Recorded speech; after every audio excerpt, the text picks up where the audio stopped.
Meu nome é Bruna. Tenho 32 anos e acabei de comprar a casa dos meus sonhos, depois de guardar cada centavo por 10 anos. Como sou arquiteta, queria muito surpreender a minha família com essa conquista, então mantive tudo em segredo. Durante uma viagem de trabalho para São Paulo, recebi uma ligação apavorada de Dona Lúcia, minha vizinha, alertando sobre a presença de estranhos dentro da minha casa nova. Com o coração acelerado, chequei as câmeras de segurança, apenas para descobrir o meu irmão, Rafael, a esposa dele, Juliana, e os filhos deles, Pedro e Sofia, perambulando pelos meus cômodos. O que ouvi em seguida gelou o meu sangue. Como arquiteta ecorresidencial, os meus dias giram em torno do projeto de casas sustentáveis para clientes que querem reduzir a pegada de carbono sem abrir mão do conforto. Sou especialista em modernizar imóveis antigos com soluções de eficiência energética, preservando o charme original. A minha paixão por espaços sustentáveis começou na faculdade, mas a minha família nunca a compreendeu de verdade. Para eles, era uma carreira impraticável, comparada a algo estável como finanças ou medicina. Nos últimos 7 anos, eu morei em um apartamento minúsculo no centro de Campinas, com pouco mais de 55 metros quadrados e um aluguel nas alturas que subia a cada ano. O espaço era tão apertado que a minha prancheta de desenho se tornava a mesa de jantar, e a minha sala de estar se transformava no meu quarto todas as noites. Apesar do aperto financeiro, eu amava a localização perto do distrito de design, onde eu podia fazer networking com outros profissionais e ficar perto do meu café favorito, onde eu fazia a maior parte do meu trabalho freelancer. A dinâmica familiar na nossa casa sempre foi complicada. Crescendo, era claro que os meus pais tinham uma predileção pelo meu irmão mais velho, Rafael. 4 anos mais velho do que eu, com 36 anos, Rafael seguiu o caminho que eles tinham imaginado para nós dois. Depois da faculdade de administração, ele conseguiu uma posição de prestígio em um banco de investimentos em São Paulo, casou-se com Juliana, uma ex-mais, e formou uma família de comercial de margarina com os 2 filhos. Todo encontro familiar virava inevitavelmente uma exibição das conquistas de Rafael e Juliana, com os meus pais radiantes de orgulho. A casa espaçosa deles em condomínio, os carros de luxo e as férias anuais em destinos exóticos eram temas frequentes de conversa. Enquanto isso, a minha escolha pela arquitetura era recebida com olhares de preocupação e perguntas sobre estabilidade profissional e potencial de renda. Rafael nunca perdia a oportunidade de minar as minhas escolhas de carreira. No nosso último jantar em família, apenas 3 meses atrás, ele zombou abertamente da minha profissão enquanto passava o purê de batata. Ainda desenhando casinhas para ganhar a vida, Bruna? Ele perguntou com aquele sorriso condescendente que ele reservava só para mim. Sabe, se você quiser ganhar dinheiro de verdade um dia, eu posso arranjar para você um cargo iniciante na minha empresa. Só os benefícios seriam melhores do que o que você está ganhando agora. Os meus pais riram em aprovação enquanto eu forcei um sorriso e mudei de assunto.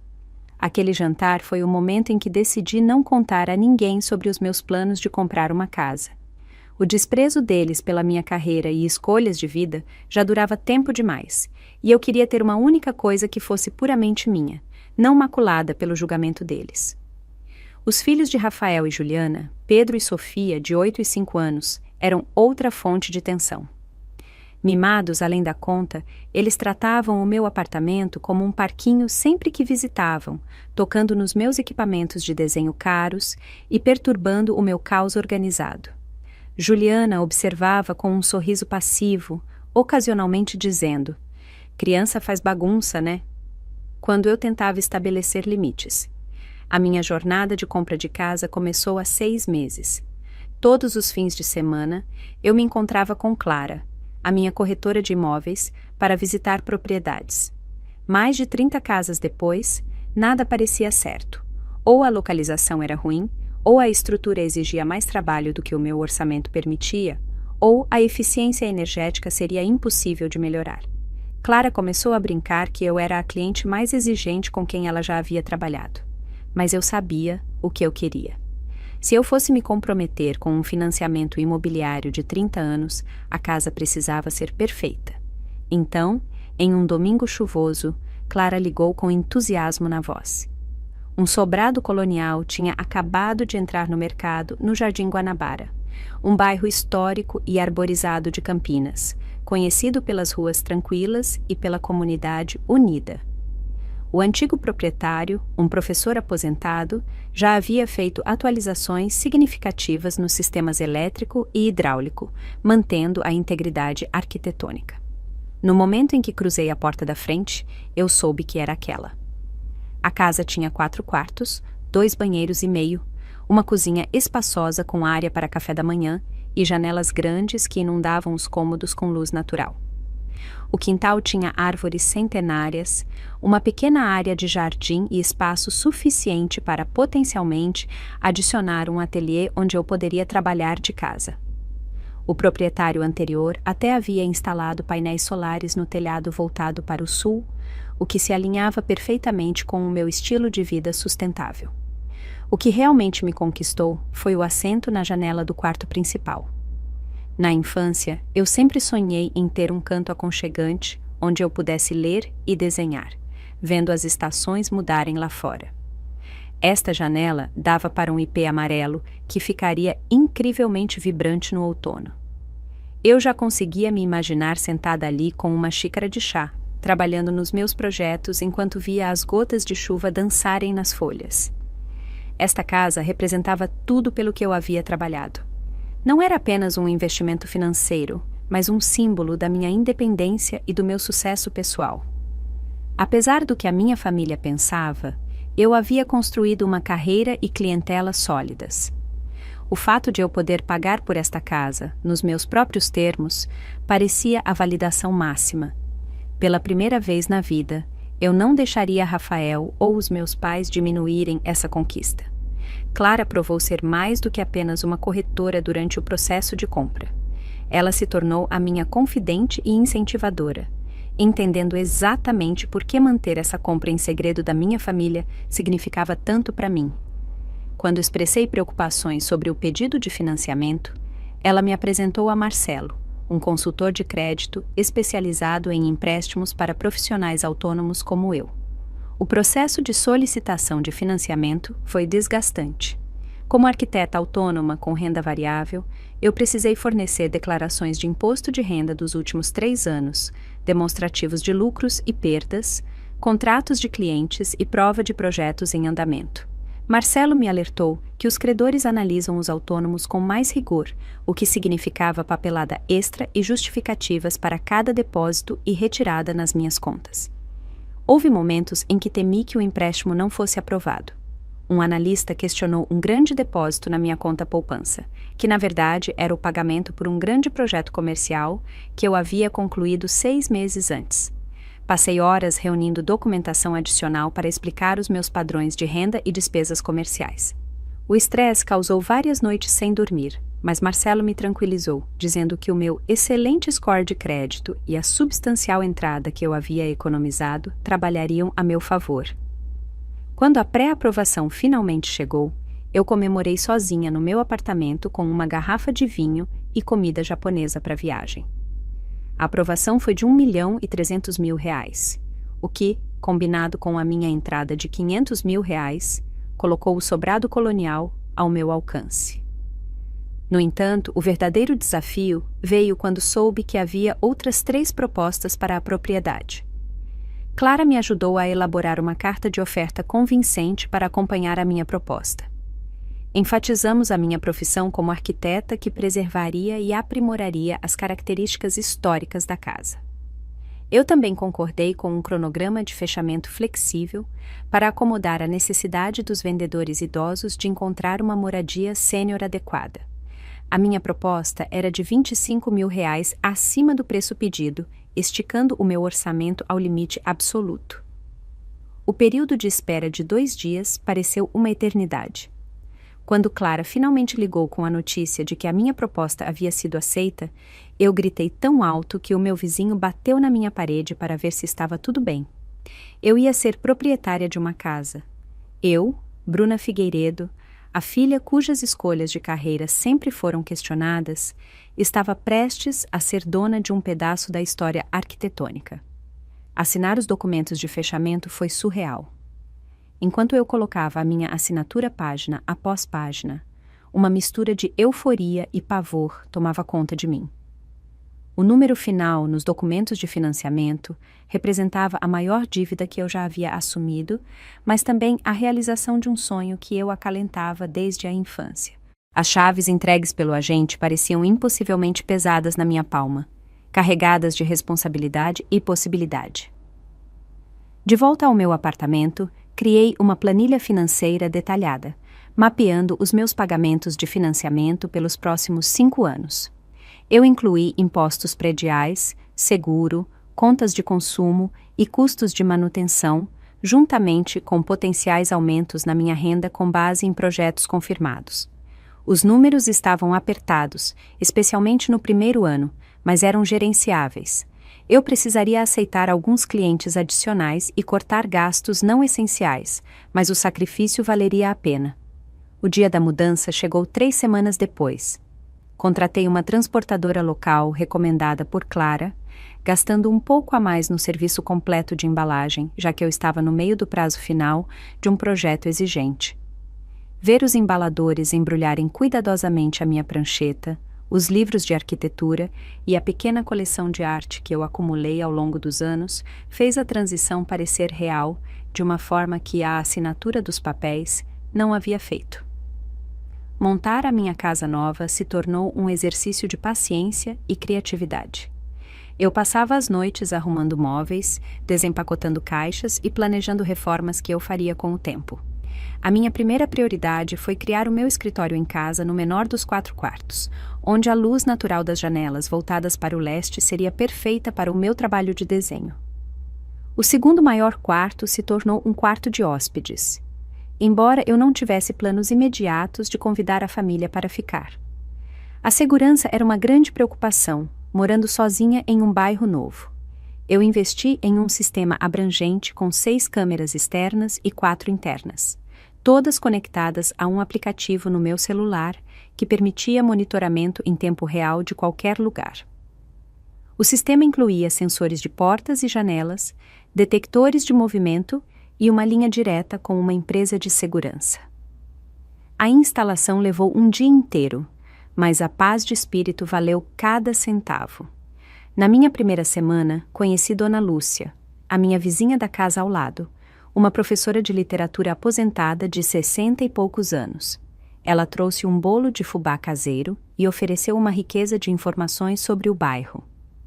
Dona Lúcia morava na casa dela há mais de 30 anos e conhecia todas as famílias da rua, as suas histórias e até os nomes dos bichos de estimação. O marido dela havia falecido 5 anos antes, e ela parecia grata por uma nova companhia. O proprietário anterior da sua casa, o professor Jaime, era um querido amigo, Dona Lúcia me disse, tomando chá na minha sala de jantar, que ainda estava mal mobiliada. Ele ficaria satisfeito em saber que outro acadêmico se mudou para cá. Ela me apontou detalhes importantes sobre a área que nenhuma corretora mencionaria. Os melhores dias para a coleta de lixo, quais árvores próximas soltariam mais folhas no outono e quais vizinhos poderiam ser intrometidos. Ela mencionou especificamente seu Ricardo, do outro lado da rua, um viúvo de 70 e poucos anos, que era reservado, mas notava tudo. Ricardo Harris observa a rua como um gavião da janela da frente, explicou Dona Lúcia.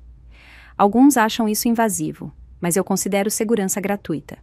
Nada acontece nesta rua sem que o seu Ricardo perceba. Enquanto eu me instalava, comecei a personalizar os espaços externos. Eu plantei flores ao longo da passarela da frente e comecei a plantar uma horta na parte de trás.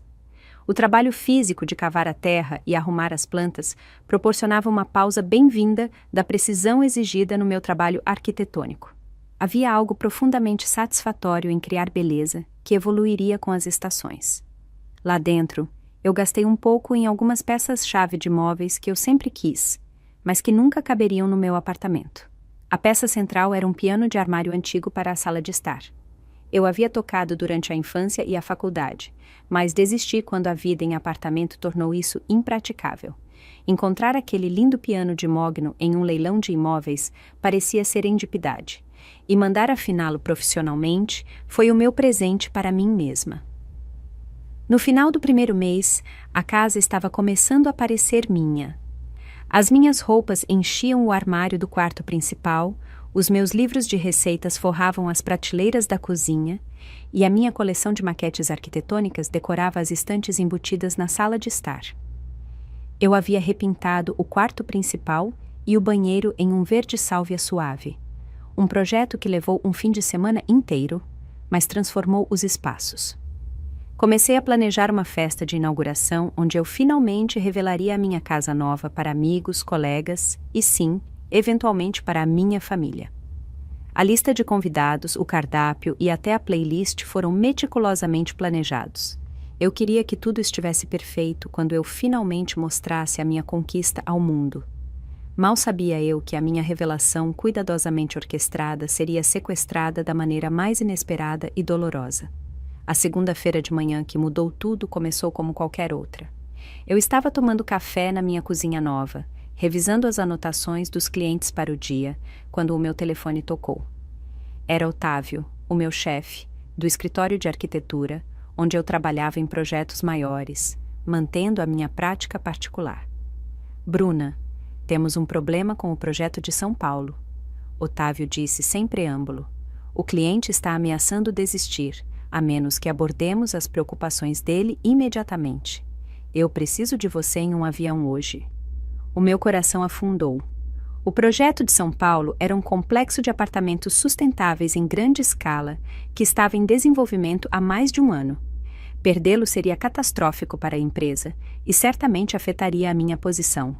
Mas eu estava planejando a minha festa de inauguração para o fim de semana seguinte, com convites já enviados para 20 amigos e colegas. Por quanto tempo eu precisarei ficar lá? Perguntei, já rearranjando mentalmente a minha agenda. 3 dias, no mínimo, respondeu Otávio. O empreiteiro interpretou mal algumas das suas especificações, e como você é a principal designer, precisa estar no local para esclarecer e potencialmente revisar os planos. Com um suspiro resignado, eu concordei e imediatamente comecei os preparativos para a viagem. Eu enviei mensagens de texto pedindo desculpas a todos que convidei para a minha festa, prometendo remarcar em breve. Então, eu arrumei uma mala pequena com trajes de negócios adequados para visitas a canteiros de obras e reuniões com clientes. Antes de sair, fiz uma verificação completa da casa, acionando o sistema de segurança e ajustando o termostato. Como precaução final, fui até a casa de Dona Lúcia para avisá-la de que estaria fora. Nós havíamos desenvolvido uma rotina de vizinhas de pegar a correspondência uma da outra e de ficar de olho nas respectivas propriedades. Vou estar com o meu celular o tempo todo, assegurei a Dona Lúcia, entregando-lhe uma chave reserva. A empresa de segurança tem instruções para me ligar primeiro e depois para a polícia, se houver algum problema, e você tem o meu número, se algo parecer estranho. Dona Lúcia afagou a minha mão de forma tranquilizadora. Não se preocupe com nada, querida. Seu Ricardo e eu ficaremos de guarda, e a sua casa estará exatamente como você a deixou quando você voltar. O meu voo para São Paulo foi turbulento, combinando com o meu desconforto por deixar a minha casa nova tão logo após me mudar. A situação do projeto acabou sendo ainda mais complicada do que Otávio havia indicado. O empreiteiro havia substituído vários materiais-chave sem aprovação, comprometendo tanto a estética quanto os objetivos de sustentabilidade do projeto. O cliente, um incorporador ecologicamente consciente e com reputação de perfeccionismo, estava compreensivelmente furioso.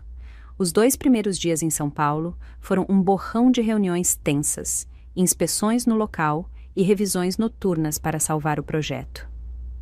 Na noite de quarta-feira, conseguimos chegar a um acordo que satisfez o cliente, permanecendo viável dentro do cronograma de construção. Eu estava exausta, mas aliviada, ansiosa para voltar para casa no dia seguinte. Eu estava revisando as emendas finais no meu quarto de hotel por volta das 9 da noite, quando o meu celular tocou com um número local desconhecido. Presumindo que fosse uma ligação de trabalho, atendi profissionalmente. Alô, é Bruna Figueiredo. Senhorita Figueiredo. Uma voz masculina rude respondeu. É seu Ricardo, o seu vizinho do outro lado da rua.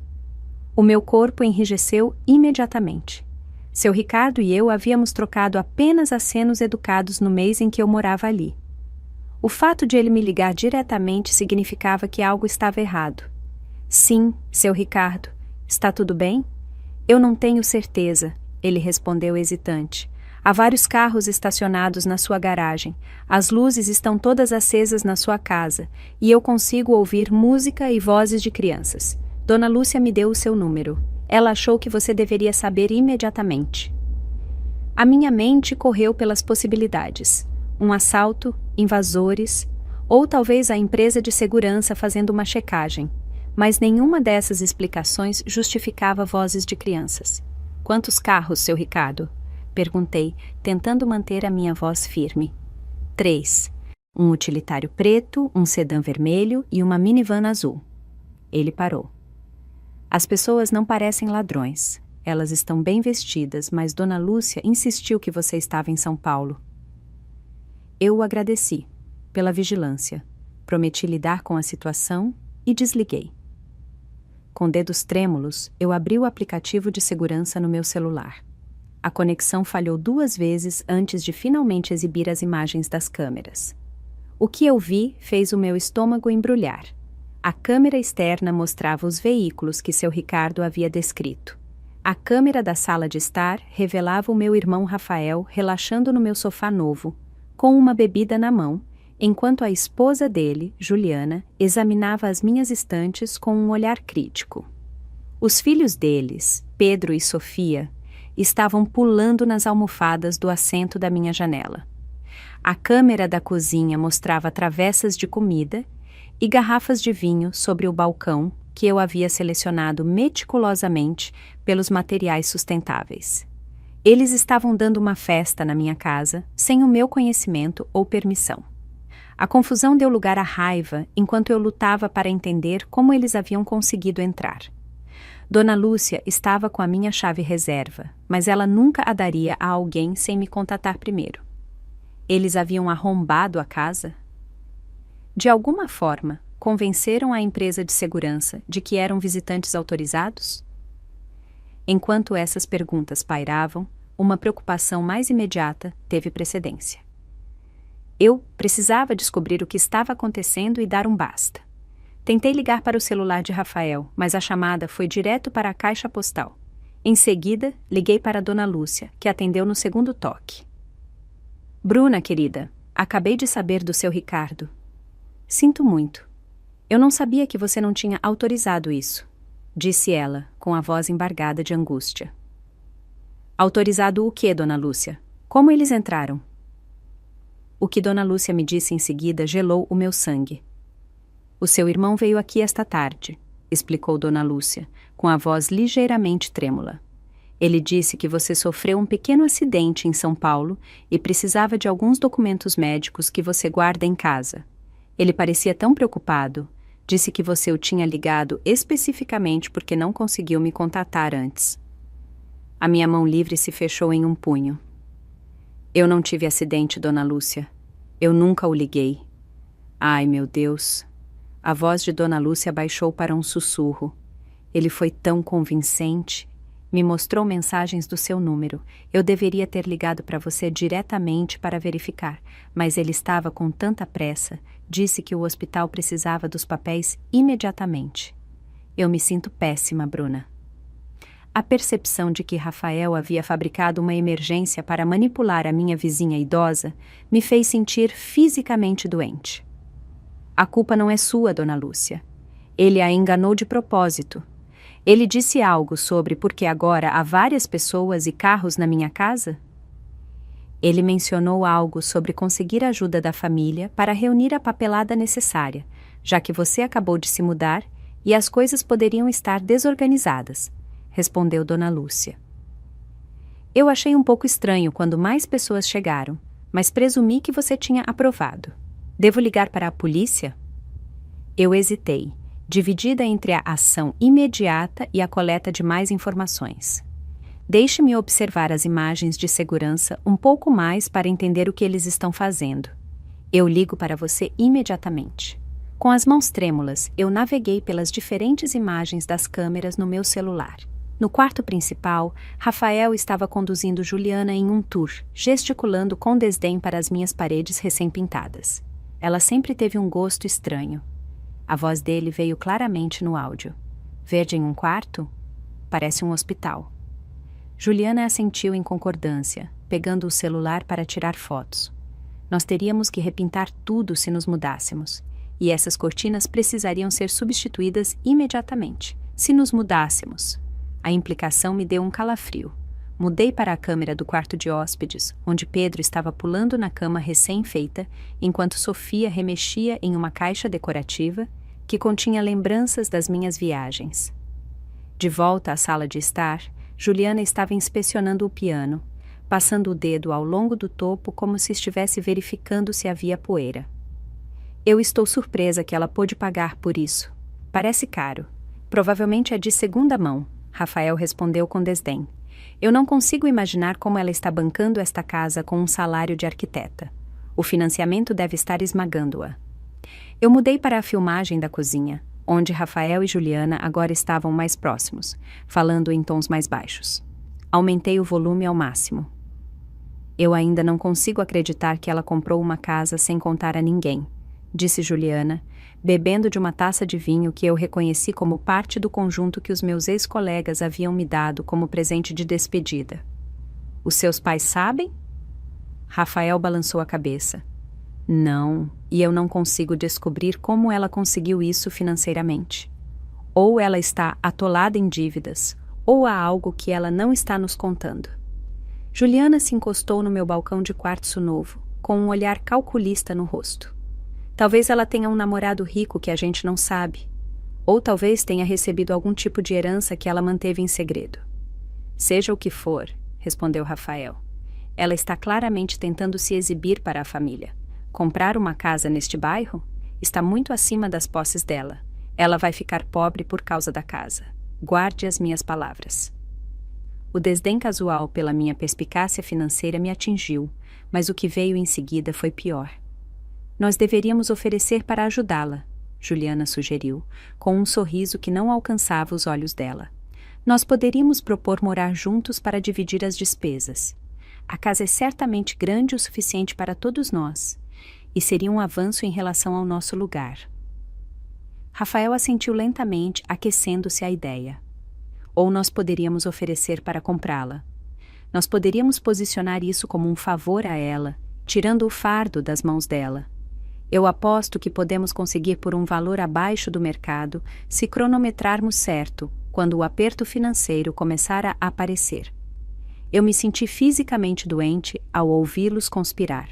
Essas não eram apenas reflexões ociosas, mas uma estratégia calculada para tirar vantagem do que eles percebiam como a minha vulnerabilidade financeira. A traição foi profunda, confirmando todas as suspeitas que eu tinha sobre o quão pouco a minha família me respeitava. A filmagem da câmera mostrou Rafael se dirigindo ao quarto de número 4, que eu havia montado como o meu escritório em casa. Ele começou a abrir gavetas e a folhear papéis na minha mesa. Essa invasão de privacidade despertou uma nova onda de indignação. Ele puxou pastas contendo a documentação da minha casa, papéis de financiamento e planos de projeto para futuras reformas. Jackpot, ele murmurou, espalhando os papéis pela minha mesa. Vamos ver exatamente no que a maninha se meteu. Juliana juntou-se a ele, ambos debruçando-se sobre as minhas informações financeiras privadas. As expressões deles mudaram de curiosidade para surpresa ao revisarem os documentos do financiamento. Ela deu R$500 mil de entrada. Rafael soou incrédulo. Onde ela conseguiu tanto dinheiro? Talvez ela realmente tenha recebido uma herança, Juliana sugeriu. Do lado da sua mãe, talvez aquela tia que faleceu no ano passado, a tia-avó Regina. Ela deixou tudo para a caridade, respondeu Rafael, ainda examinando os documentos. Isto não faz sentido. O negócio dela não pode gerar esse tipo de renda. O desdém na voz dele refletia anos me subestimando, de descartar a minha carreira como uma busca frívola, em vez da profissão de sucesso que ela se tornara. O que mais doeu não foi ele estar surpreso com o meu sucesso financeiro, mas que a reação imediata dele fosse suspeita, em vez de orgulho. Enquanto eu observava o meu irmão e a esposa dele invadirem a minha privacidade e menosprezarem as minhas conquistas, uma determinação fria se formou dentro de mim. Isso não era apenas um mal-entendido ou uma surpresa bem-intencionada que deu errado. Essa era uma violação deliberada, motivada por inveja e desrespeito, e eu não permitiria. Continuei assistindo à gravação de segurança, a minha raiva aumentando a cada minuto que passava. Rafael havia saído do meu escritório e voltado para a sala de estar com o celular na mão.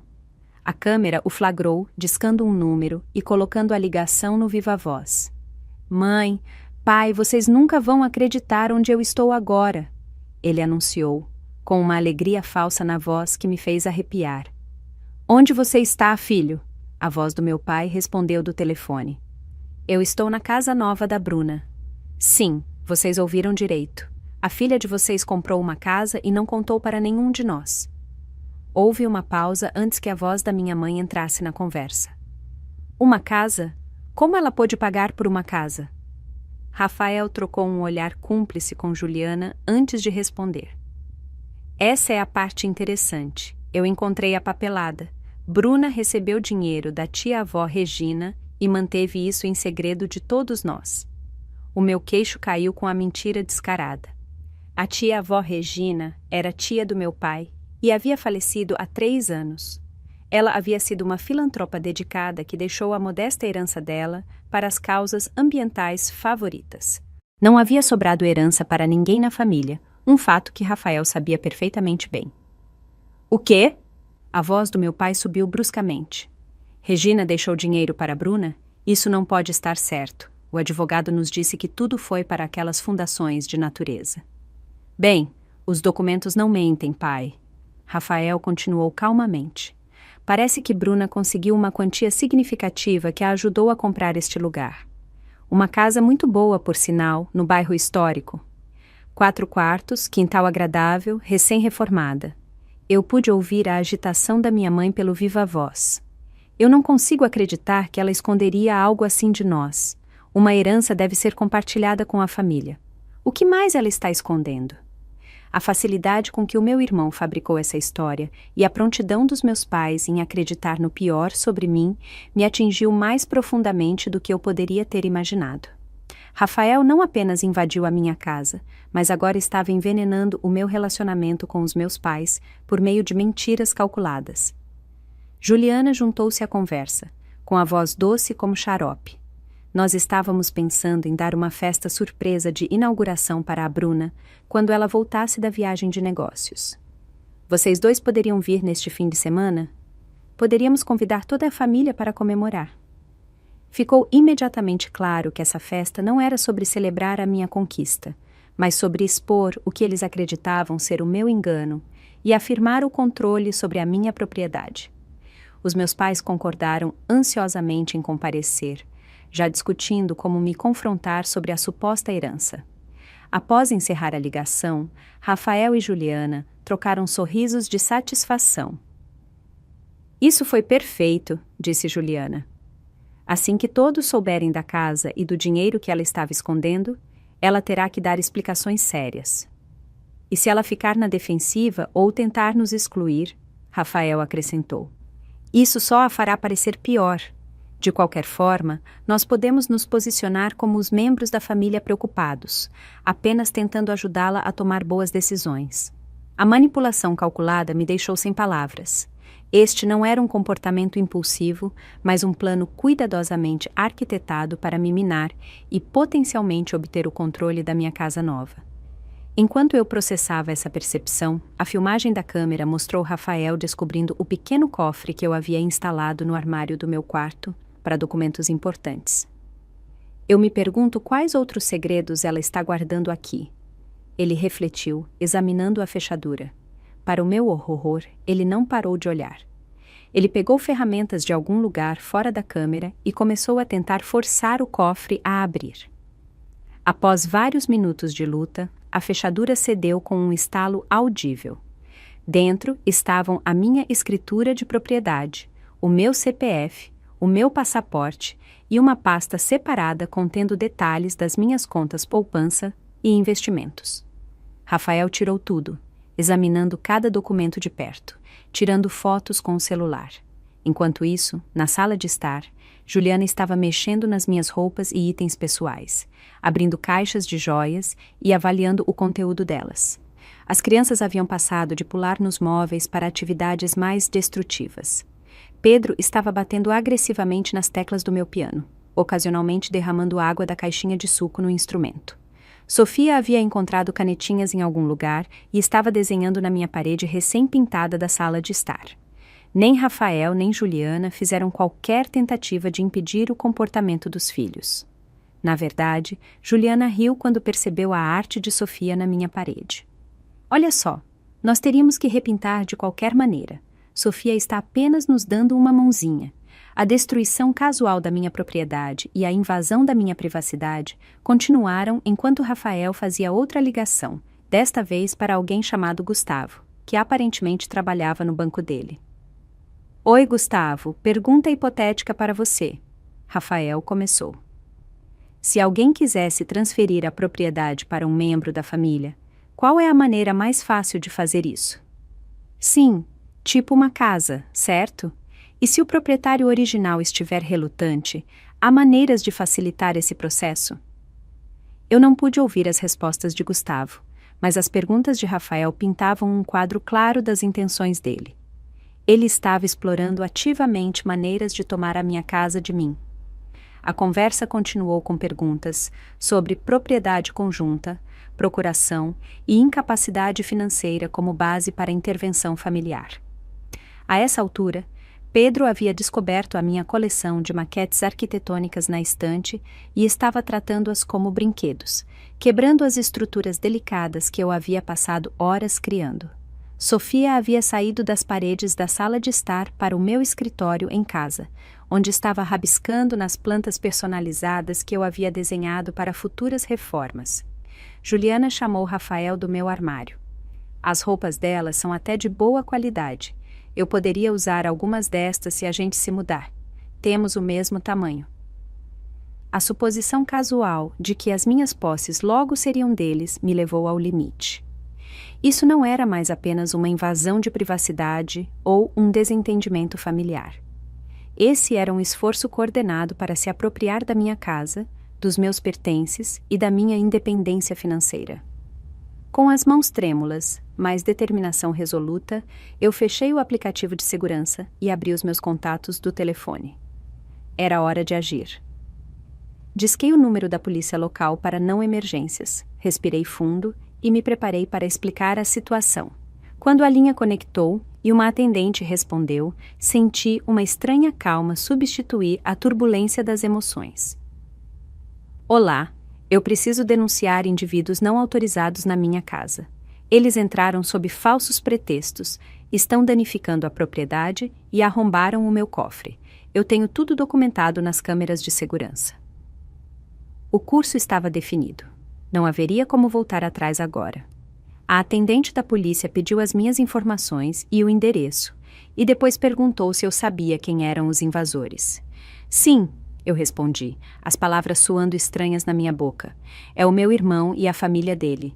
Eles obtiveram uma chave mentindo para a minha vizinha, alegando que eu havia sofrido um acidente e precisava de documentos de casa. Houve uma breve pausa. Senhora, se isso é uma disputa familiar por acesso à propriedade, geralmente recomendamos recursos civis, em vez de envolvimento policial. Esta não é uma simples disputa, esclareci, a minha voz ficando mais firme. Eles arrombaram o meu cofre, estão fotografando os meus documentos financeiros e estão ativamente danificando a minha propriedade. Eu tenho evidências em vídeo de tudo isso, além do meu irmão discutindo planos para tomar a posse da minha casa. Eles entraram por meios fraudulentos, não como convidados. Depois de fornecer detalhes adicionais sobre a situação, incluindo o fato de eu estar fora da cidade, mas ter confirmação em vídeo de tudo, a atendente concordou em enviar policiais para investigar. Eu dei a eles o contato de Dona Lúcia como uma testemunha local que poderia confirmar a minha propriedade e o engano usado para entrar. A minha próxima ligação foi para a própria Dona Lúcia. A polícia está a caminho, eu lhe disse. A senhora estaria disposta a falar com eles e confirmar que Rafael mentiu sobre por que precisava ter acesso à minha casa? Claro, querida, respondeu Dona Lúcia sem hesitar. O que aquele rapaz fez foi fraude pura e simples. Eu me sinto péssima por ter sido enganada. A senhora não tem culpa de nada, assegurei a ela. Rafael pode ser muito convincente quando ele quer algo. Há mais uma coisa que eu preciso pedir. Quando a polícia chegar, a senhora poderia ir lá com eles? Eu quero alguém em quem confio lá, e ajudaria se a senhora pudesse apontar que nenhuma dessas pessoas mora ali. Dona Lúcia concordou prontamente, e eu pude ouvir a determinação na voz dela. Depois de desligar, eu liguei para Clara, a minha corretora de imóveis, esperando que ela pudesse fornecer verificação adicional da minha propriedade, se necessário. Isso é absolutamente ultrajante, exclamou Clara depois que eu expliquei a situação. Eu posso enviar os documentos de fechamento por e-mail para a delegacia de polícia imediatamente e ligarei para a empresa de títulos para alertá-los de que alguém pode tentar transferir a propriedade de forma fraudulenta. Você quer que eu dirija até lá agora? Eu hesitei, não querendo envolver muitas pessoas no que já seria uma cena familiar humilhante. O e-mail seria ótimo, mas você não precisa ir pessoalmente. A polícia e Dona Lúcia devem ser suficientes. Com esses arranjos feitos, eu reservei o voo o mais cedo possível para casa na manhã seguinte, pagando quase o dobro da tarifa normal pela reserva de última hora. Então eu voltei a monitorar as câmeras de segurança, onde a situação continuava a se desenrolar. Na sala de estar, Pedro havia progredido de danificar o meu piano para puxar livros das prateleiras e jogá-los no chão. Sofia havia encontrado o caminho para o meu quarto, onde estava experimentando as minhas joias e maquiagem. Rafael e Juliana estavam na cozinha, abrindo outra garrafa de vinho e, aparentemente, celebrando a infiltração bem-sucedida deles na minha casa. Cerca de 20 minutos depois das minhas ligações, a câmera voltada para a rua mostrou uma viatura policial parando em frente à minha casa. 2 policiais se aproximaram da porta da frente e tocaram a campainha. Eu assisti enquanto Rafael atendia, parecendo confuso, mas composto. Boa noite, oficiais. Posso ajudar? A voz dele era firme e confiante. Recebemos uma denúncia de indivíduos não autorizados nesta residência, um policial afirmou. O senhor mora aqui? Rafael sorriu facilmente. Não, esta é a casa da minha irmã. Ela está viajando a negócios, e nós estamos apenas verificando as coisas para ela. Posso perguntar como o senhor conseguiu entrar? O policial continuou. Nós temos uma chave, Rafael respondeu, segurando-a como se isso resolvesse a questão. A minha irmã nos deu antes de ela sair. Nós precisaremos falar com a sua irmã para confirmar isso, o policial disse. O senhor pode ligar para ela para nós? A compostura de Rafael vacilou ligeiramente. Ela está em reuniões em São Paulo agora, difícil de contatar, mas eu posso mostrar mensagens de texto onde ela nos pediu para vir aqui. Enquanto Rafael se atrapalhava com o telefone, Dona Lúcia apareceu na borda da minha visão da câmera, aproximando-se dos policiais. Com licença, ela chamou. Eu moro ao lado e posso confirmar que este homem não tem permissão para estar aqui. Os policiais se viraram para Dona Lúcia enquanto ela explicava como Rafael havia obtido a chave por meio de engano. O rosto de Rafael se fechou quando ele percebeu que a história dele estava desmoronando. Isto é ridículo, ele protestou. É um mal-entendido familiar. A minha irmã e eu compartilhamos tudo. A proprietária afirmou especificamente que o senhor não está autorizado a estar aqui. O policial respondeu firmemente. Ela forneceu evidências de que o senhor obteve entrada fraudulentamente. Juliana apareceu na porta com a voz subindo indignada. Nós somos família. Vocês não podem nos tratar como criminosos por visitarmos a casa da minha cunhada. A situação se acalmou quando os policiais pediram a todos para saírem. Eles fizeram uma breve revista em Rafael e encontraram os meus documentos de propriedade no bolso do casaco dele, que Dona Lúcia confirmou não pertencerem a ele. Os policiais então instruíram toda a família a desocupar o local, confiscando a chave que Rafael havia usado. Durante todo esse confronto, senti uma mistura complexa de emoções. Havia satisfação em ver o engano de Rafael exposto, mas também uma profunda tristeza por o nosso relacionamento ter se deteriorado a este ponto. Acima de tudo, havia alívio por a ação estar sendo tomada para proteger a minha casa e os meus pertences. Enquanto a polícia os escoltava para fora, o meu celular tocou com o número dos meus pais. Respirando fundo, eu atendi. Bruna, o que está acontecendo? O meu pai exigiu sem preâmbulo. Rafael acabou de ligar, dizendo que a polícia está expulsando eles da sua casa. Desde quando você tem uma casa? E o que é isso sobre uma herança da tia Regina? Pai, não houve herança. Eu respondi calmamente. Rafael inventou isso. Eu comprei esta casa com as minhas economias e um financiamento, como a maioria das pessoas faz. E sim, eu chamei a polícia porque Rafael mentiu para ter acesso à minha casa. Estava vasculhando os meus documentos financeiros pessoais e danificando a minha propriedade. Houve um longo silêncio antes que a minha mãe se juntasse à conversa. Por que você manteria a compra de uma casa em segredo da sua família? Isso não é um comportamento normal, Bruna. O tom acusatório, a suposição imediata de que eu estava errada em vez de Rafael, confirmou exatamente por que eu havia mantido a compra em sigilo. Eu explicarei tudo quando voltar amanhã, eu disse cansadamente. Agora eu preciso coordenar com a polícia para proteger a minha casa.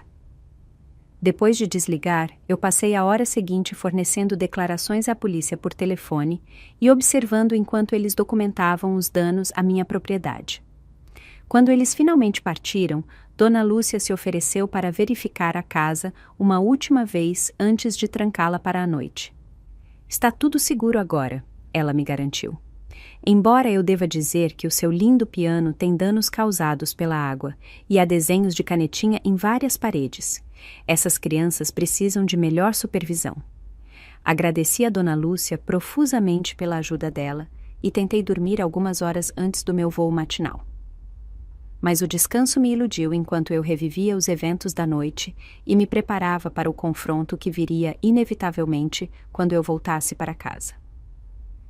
2 dias depois da intervenção policial, eu me sentei na sala de estar dos meus pais, de frente para toda a minha família. A atmosfera estava pesada de tensão. Os meus pais estavam sentados rigidamente no sofá favorito deles, com expressões que alternavam entre confusão e desaprovação. Rafael e Juliana ocupavam o divã, ambos mantendo a aparência de vítimas acusadas injustamente. Os filhos deles haviam sido enviados para brincar em outro quarto, longe da conversa adulta. Eu acho que você deve uma explicação a todos. O meu pai começou, o tom dele severo. Não apenas sobre a casa, mas sobre chamar a polícia para o seu próprio irmão. Eu havia antecipado essa abertura e estava preparada. Em vez de ficar na defensiva, eu permaneci calma e direta. Ficarei feliz em explicar tudo, eu respondi. Primeiro, não houve herança da tia Regina ou de qualquer outra pessoa. Eu comprei a minha casa por meios tradicionais, com dinheiro que economizei por 10 anos e um financiamento que eu obtive com base na minha renda. Eu peguei uma pasta contendo cópias da minha aprovação de financiamento, extratos bancários mostrando o meu padrão de poupança consistente e declarações de imposto de renda, demonstrando o meu crescimento de renda como arquiteta. O meu negócio tem sido bem-sucedido há vários anos, continuei. Eu desenvolvi uma especialidade em reformas ecológicas que exige taxas premium. Além disso, eu tenho vivido muito abaixo das minhas posses, economizando especificamente para a compra de uma casa.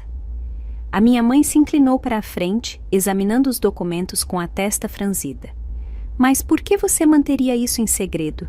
Família não guarda segredos como este. Eu queria realizar isso nos meus próprios termos, sem julgamento ou interferência, expliquei. Com base no que aconteceu quando Rafael descobriu a minha casa, as minhas preocupações estavam claramente justificadas. Rafael se mexeu desconfortavelmente. Isso é injusto. Nós estávamos apenas surpresos e preocupados com você fazer uma compra tão grande impulsivamente. Não houve nada de impulsivo nisso, rebati. E preocupação não explica arrombar o meu cofre, vasculhar os meus documentos financeiros ou discutir maneiras de tomar a posse da minha propriedade de mim.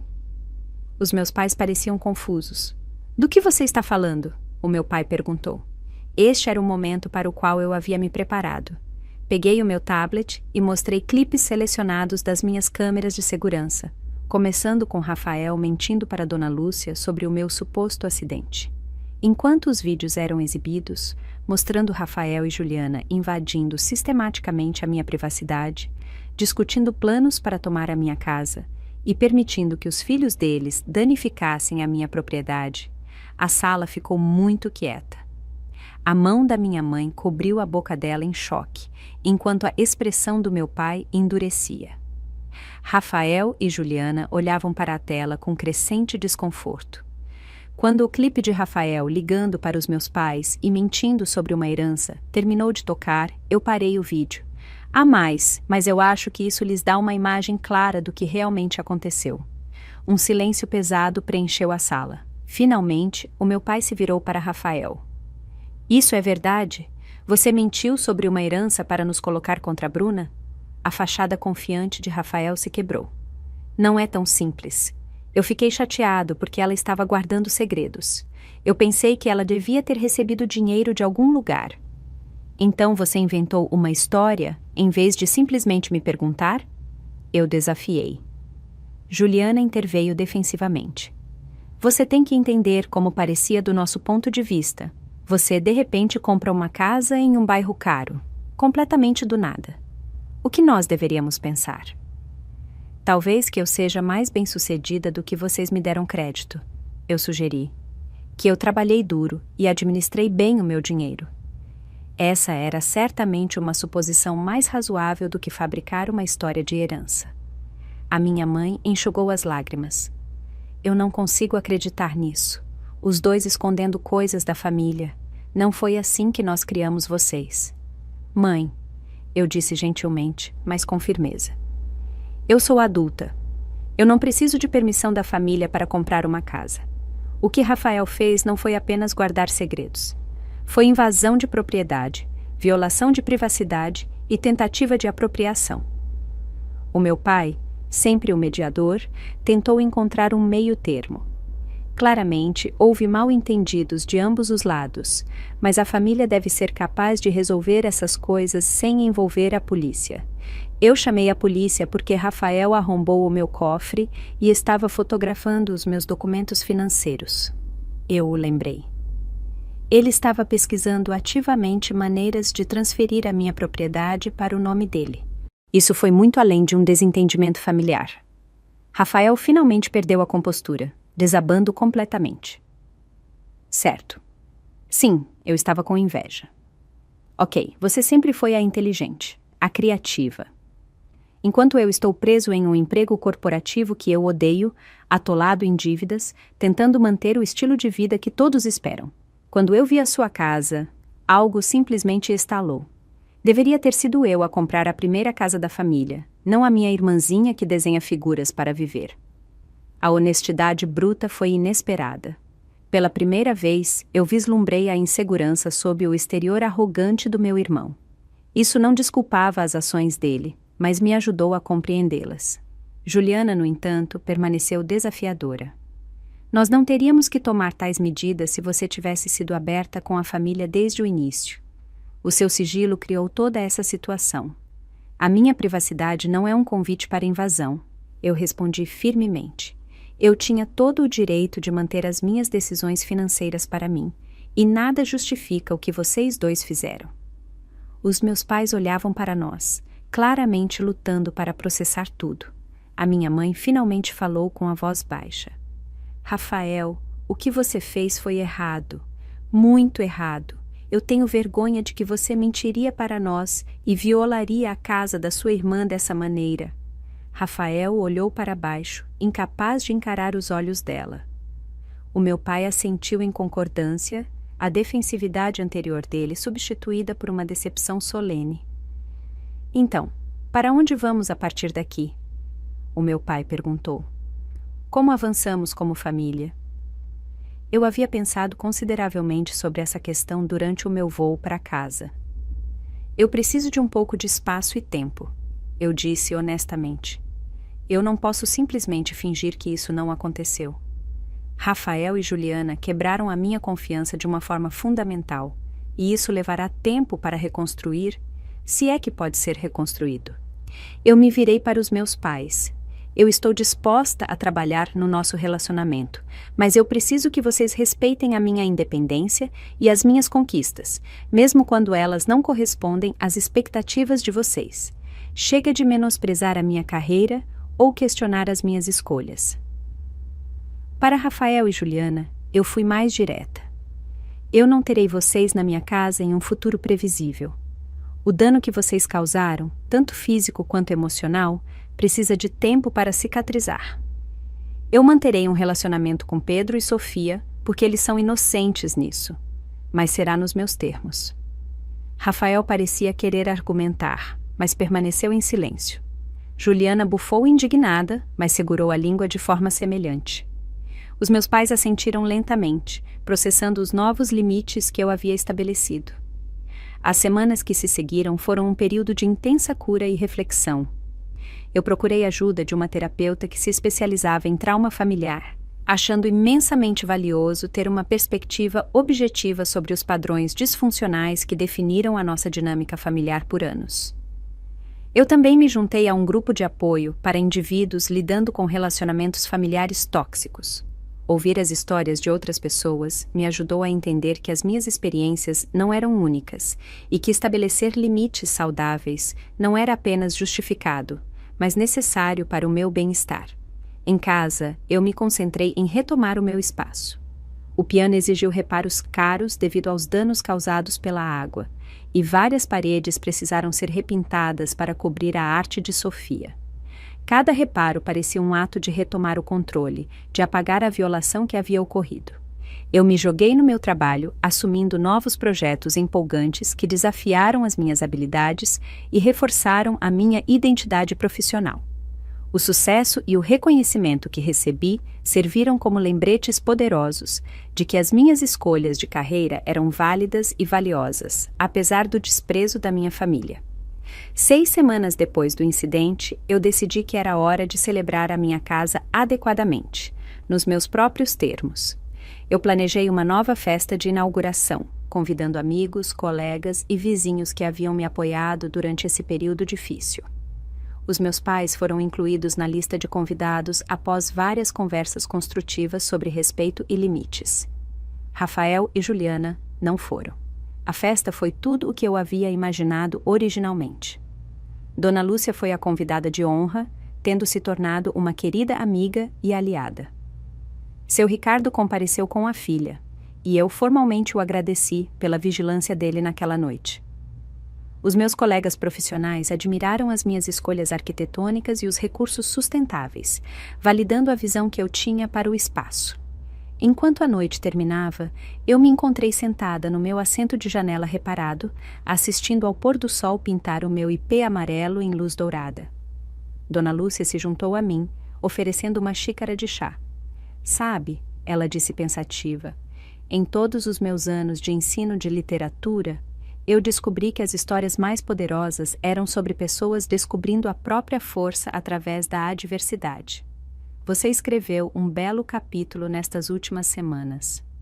Eu sorri, sentindo uma profunda sensação de paz que estava ausente antes.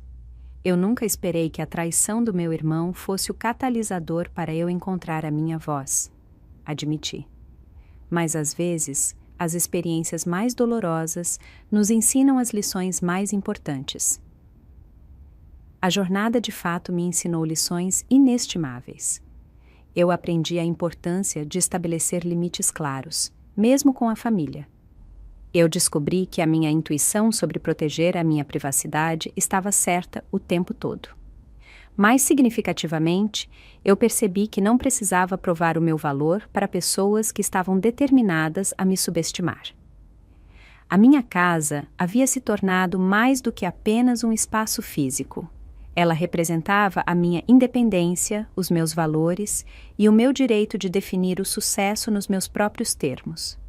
A invasão violou esse espaço temporariamente, mas ao retomá-lo, eu também retomei o meu senso de identidade. À medida que os meus convidados partiram naquela noite, cada um oferecendo calorosas felicitações pela minha linda casa, eu senti um capítulo se fechando e um novo começando. O meu relacionamento com a minha família nunca mais seria o mesmo, mas talvez pudesse evoluir para algo mais saudável, construído sobre respeito mútuo, em vez de expectativas antiquadas. Às vezes, os lares que mais importam não são aqueles em que nascemos, mas aqueles que criamos para nós mesmos, mobiliados com limites, autorrespeito e a sabedoria de saber quando fechar certas portas para que outras possam se abrir. Gostou da minha história e de qual cidade está ouvindo? Vamos nos encontrar nos comentários. Se você gostou da história, pode me apoiar enviando um super thanks para que eu possa continuar trazendo mais histórias como essa. Já te agradeço muito pelo apoio. Estou esperando seus comentários sobre a história. No vídeo, você pode ver 2 novas histórias de vida que eu recomendo de coração. Tem muito mais no meu canal, não esquece de se inscrever. Até a próxima história de vida, com carinho e respeito.